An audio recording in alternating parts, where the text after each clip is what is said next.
Aujourd'hui, on s'attaque aux suites de fonctions, un chapitre central de l'analyse en maths SP. La distinction entre convergence simple et convergence uniforme est absolument fondamentale et tombe systématiquement au concours. On va voir les deux types de convergence, les théorèmes d'interversion avec la continuité, l'intégrale et la dérivée, et un exercice complet type concours. C'est parti.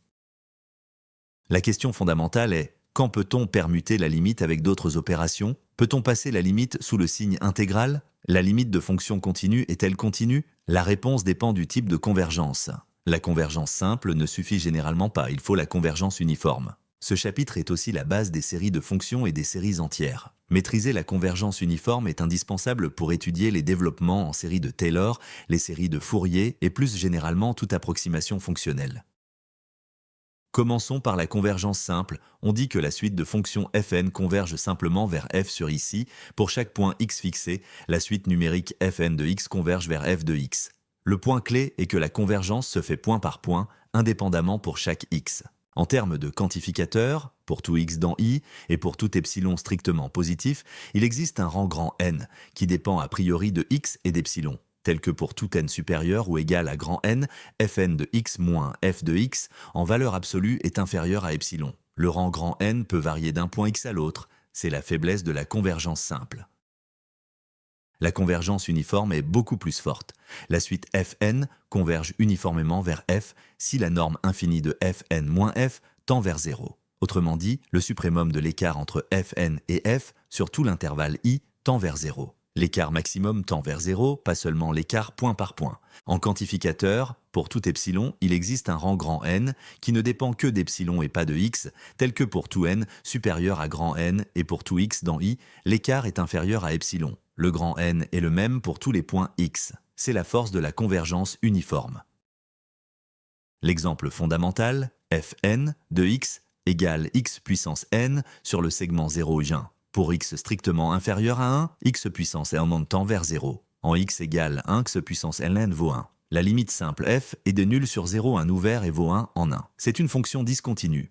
La convergence n'est pas uniforme. Le suprémum de f, n-f, est au moins fn évalué en 1 moins 1 sur n, qui vaut 1 moins 1 sur n puissance n, et ça tend vers 1 sur e, pas vers 0. Chaque fn est continu, mais la limite f est discontinue. Si la convergence était uniforme, la limite devrait être continue.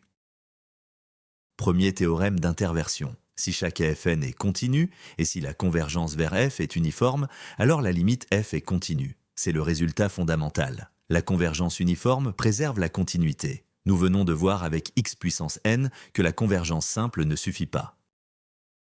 Deuxième théorème. Si fn converge uniformément vers f sur un segment AB, alors l'intégrale de fn converge vers l'intégrale de f. On peut intervertir la limite et l'intégrale. En convergence simple seulement, cette interversion peut être fausse. La preuve est simple, la valeur absolue de l'intégrale de fn-f est majorée par l'intégrale de la valeur absolue de fn-f, elle-même majorée par b moins à fois la norme infinie de fn-f, qui tend vers 0. C'est une majoration directe. Troisième théorème, le plus subtil. Si les fn sont de classe C1, si fn converge simplement vers f, et si les dérivés fn' convergent uniformément vers une fonction g, alors f est de classe C1 et f' est égal à g. Attention, c'est la convergence uniforme des dérivés qui est requise, pas celle des fonctions elles-mêmes. Comment montrer la convergence uniforme en pratique? Deux approches. Soit on calcule explicitement le suprémum de fn moins f en valeur absolue et on montre qu'il tend vers 0. Soit on majore fn de x moins f de x par une quantité qui ne dépend pas de x et qui tend vers 0. Pour montrer que la convergence n'est pas uniforme, il suffit de trouver une suite de points xn tels que fn de xn moins f de xn ne tend pas vers 0. C'est ce qu'on a fait avec xn égale 1 moins 1 sur n dans l'exemple x puissance n.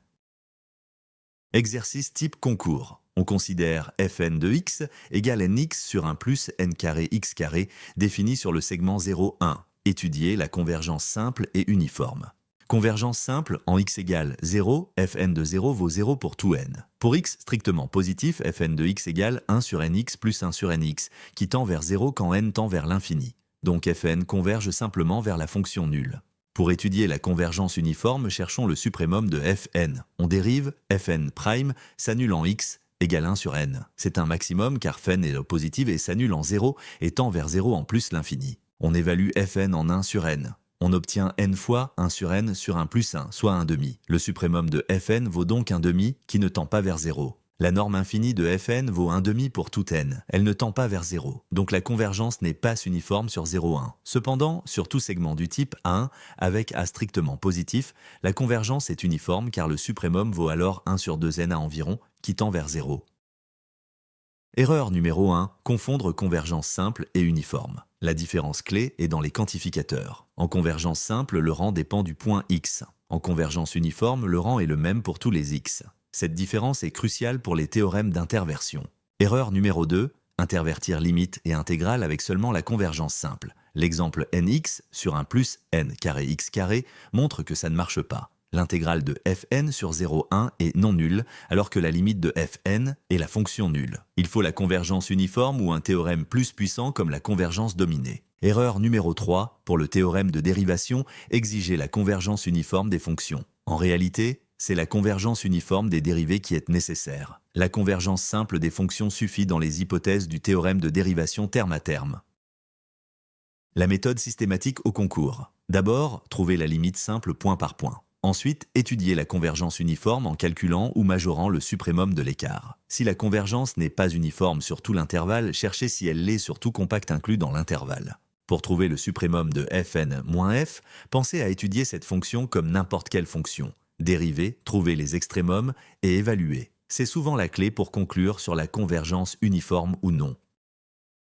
Récapitulons. La convergence simple se fait point par point, le rang dépend du point. La convergence uniforme contrôle le suprêmum de l'écart, le rang est le même pour tous les points.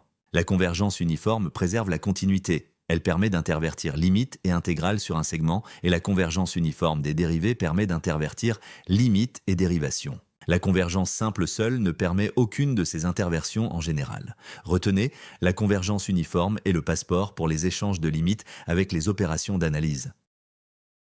Entraîne-toi sur PrépaMaths pour maîtriser les suites de fonctions avec des exercices corrigés niveau concours.